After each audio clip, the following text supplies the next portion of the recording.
The day the Nori ships appeared in Earth's sky changed everything. 7 massive vessels, each shaped like smooth silver eggs, hung over major cities. They did not attack. They simply waited. Dr. Ta Kim sat in his small office at Seoul National University, watching the news like everyone else. His phone rang. "Dr. Kim, this is General Lee. Your country needs you." 3 days later, Ta stood with scientists from around the world as the first Nori stepped out of their ship. The alien was tall and slender with pale blue skin that seemed to shift colors like the surface of a soap bubble. Its 4 arms moved in graceful patterns as it made sounds unlike any human language. "Amazing," whispered Ta, recording everything on his tablet. The world's best translators tried to communicate with the aliens. They used computers, hand signals, and simple pictures. The Nori watched, their skin flashing with patches of yellow and green. "They're laughing at us," Ta said suddenly. The American diplomat next to him frowned. "How can you tell?" "Look at their color patterns. They repeat when we make mistakes. It's like when you try not to smile at a child's silly mistake." The head Nori, who called himself Commander Krill, finally produced a device that translated his words into flat, simple English. "We come in peace. We bring gifts. We help humans." The words were basic, like speaking to a toddler. At the reception afterward, Ta watched the Nori carefully. When they spoke to each other, their language was rich and complex, sounds, colors, and movements all working together. But when they spoke to humans, everything simplified. "Dr. Kim." A familiar voice made Ta turn around. "June, what are you doing here?" Ta smiled at his old friend from university. June Park adjusted his glasses. "They called me in for the math team. The Nori technology uses principles we've barely imagined." Ta looked back at the aliens. "They think we're stupid, June. They're talking down to us. How can you be sure?" Todd pointed to a group of Nori across the room. "Watch when they think we're not looking. Their colors change completely. I've been recording patterns. Something isn't right." Later that night, Ta sent messages to people he trusted. June for mathematics, Hae Newell for computing, and Su Min for cultural analysis. In his small hotel room, he played back his recordings. "Look here," he told them through the video call. "When Commander Krill speaks to the UN Secretary, his skin patterns make these specific sequences. But when he speaks to other Nori, it's completely different," said Hae Newell, leaning toward her screen. "The frequencies and patterns don't match at all." "I think they have layers to their language," Ta said, "and are only using the simplest layer with us." "Why would they do that?" asked Su Min. Tae's face was serious. "Because they don't see us as equals. And that might be very dangerous for Earth." June nodded slowly. "So what do? "We learn their real language," said Ta. "All of it. Not just what they want us to know." Outside, the Nori ships glowed softly in the night sky, while inside, 4 humans began a project that would change humanity's future forever. 1 month after first contact, the Nori had set up trading posts in 12 major cities. They offered medical technology and clean energy devices in exchange for water, certain metals, and land rights for their bases. "This deal seems good for both sides," said the American president after signing the latest agreement. Todd watched the recording of the signing ceremony from his new lab in the basement of Seoul University. The president smiled and shook hands with Commander Krill.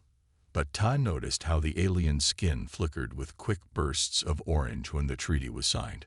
"There it is again," said Ty, freezing the video. "That same pattern." June looked up from his computer. "I've seen it before too. Right before they get something they want." Hae Newell typed rapidly on her keyboard. "The pattern shows up in 87% of successful negotiations. I think it's their version of satisfaction." For weeks, Ta's small team had worked in secret. They recorded every Nori interaction they could find. Public speeches, private meetings, even conversations between Nori when they thought no humans were watching. "Look at this," said Su-min, pointing to her screen. 3 distinct communication systems working together. On her screen, colorful diagrams showed 3 overlapping patterns from a single Nori conversation. "The first layer is what they use with us," Tai explained. "Simple concepts, basic needs. The second layer has complex ideas, science, philosophy, true diplomatic language," added June. "And the third," Hae-Nul's voice was quiet. "The third layer has command structures, dominance patterns." Ta nodded. "And when they speak to humans, they emit these third-layer patterns, the same ones they use with their servant species." The team worked day and night. Hae-Nul built a special computer program to analyze the language patterns. June found mathematical structures hidden in the sound frequencies. Su-min identified cultural markers that showed respect, or lack of it. "It's ready," said Ta one evening, looking at a small device in his hand. It was their prototype translator, built to understand all 3 layers of Nori language. The next day, Commander Krill visited Seoul to discuss a new water extraction deal. After the main meeting, Tai approached the alien in the hallway. "Commander," said Tai in normal human speech. Then he pressed a button on his device. It produced a series of sounds while Ta's skin-colored gloves shifted through patterns of light. The patterns matched exactly what Tai had seen the Nori use with each other, the true diplomatic language. Commander Krill froze. His blue skin flared bright yellow, then deep purple, a pattern Tai had never seen before. The alien's 4 arms went completely still. "How did you?" The translation device on Krill's chest struggled to form words. Ta spoke again through his device, this time including a simple mathematical sequence in the color patterns of his gloves. Krill's eyes widened. He looked around quickly, then leaned closer to Ta. "Who else knows?" the alien asked, his skin now dark with concern. "Enough of us," Tai answered simply. Within an hour, the Nori ship above Seoul had called an emergency meeting with Earth's leaders. Something had changed, and everyone could feel it. 3 days after Ta's conversation with Commander Krill, everything changed. The Nori announced that Krill had been called back to their home planet. A new representative named Senior Diplomat Vren arrived to take his place. It was just luck, Vren told Earth's leaders at their first meeting. Dr. Kim happened to make sounds that seemed like our language. Nothing more. But Tai and his team knew better. The Nori were worried. "They've upgraded our status," said Su-min, studying videos of the new meetings. "Look at Vren's skin patterns. He's using more respectful colors now." In their lab, the team worked harder than ever. Hae-Nul improved their translation program. June discovered something amazing about the Nori language. Their casual conversations contain math, he explained, pointing to his charts. Hidden math problems and solutions. They test each other all the time. Ta nodded. "Language is how they judge intelligence. That's why they look down on us." The team's work became more urgent when they found a serious problem. They translated old agreements between humans and the Nori, using all 3 layers of meaning. "This is bad," said Tai, looking pale. "The water rights agreement. The 3rd layer gives them control of all orbital space above those areas. They've been claiming parts of Earth's orbit," said Hae-Nul. Piece by piece. The team took their findings to the United Nations. Some leaders didn't believe them. Others were angry. Many were scared. "We need to show strength," said Ta, "but not with weapons, with their own language." For 2 weeks, they built a new system. Hae-Nul created special quantum computers that could translate perfectly in real time. June developed beautiful mathematical proofs that could be embedded in their speech. Su-min taught them the exact body movements and cultural signals needed. The day came for a major meeting with the Nori. Earth's leaders gathered to discuss the orbital rights issue. Vren stood tall and confident, his skin glowing with subtle patterns as he spoke. "These agreements are clear," said Vren through his translator. "You gave us these rights freely. The human delegates looked confused and worried. This was when Tai stepped forward, wearing special gloves and a small projector that cast colors onto his skin. Ta spoke, but not in human language.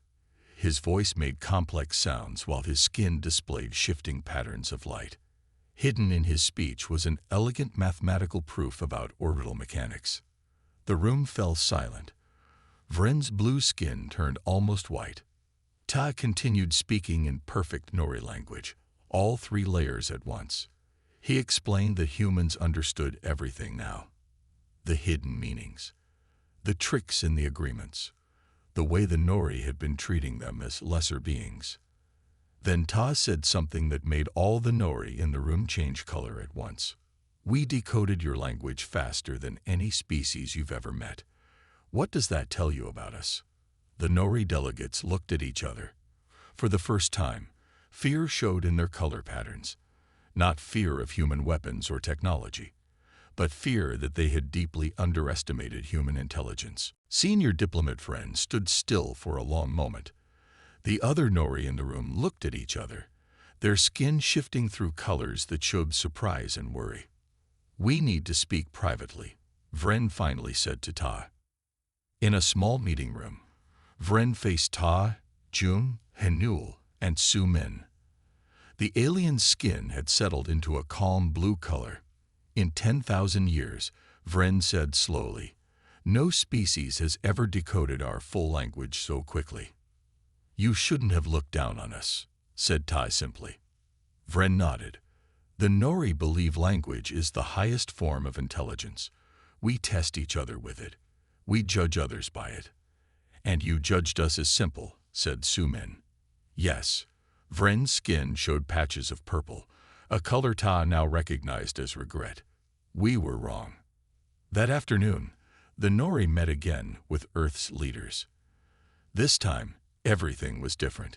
Humans had special devices that translated all 3 layers of the Nori language. Nothing could be hidden anymore. "All previous agreements must be reviewed," said the UN Secretary General. "We agree," said Vren, and his colors showed he meant it. Over the next week, humans and Nori worked together to fix the old agreements. The orbital rights were returned to Earth. The trade deals were made fair for both sides. Ta worked closely with Vren during this time. The Nori diplomats seemed curious about him. "Your team did what our scientists thought impossible," Vren said one day. "Why were you able to see what others missed?" Tai thought about it. "Maybe because I always felt what it's like when people don't understand you. I grew up speaking a different dialect than my classmates. I know how language can divide or connect people." Vren's skin showed a new pattern, one that meant deep thought. On the final day of the new negotiations, Vren made an announcement. "The Nori High Council has decided to offer Earth full alliance status. We will share all our knowledge with humans as equals." The room erupted in cheers. It was more than anyone had hoped for. Later, as Tai packed up his notes, a message appeared on his tablet. It was in perfect Korean writing. "Your language is beautiful too. I am learning it to show respect. Vren." Tai smiled. He looked out the window at the Nori ships. They no longer seemed threatening. 2 days later, Tai was called to a special meeting. A new alien ship had arrived in orbit. It wasn't Nori.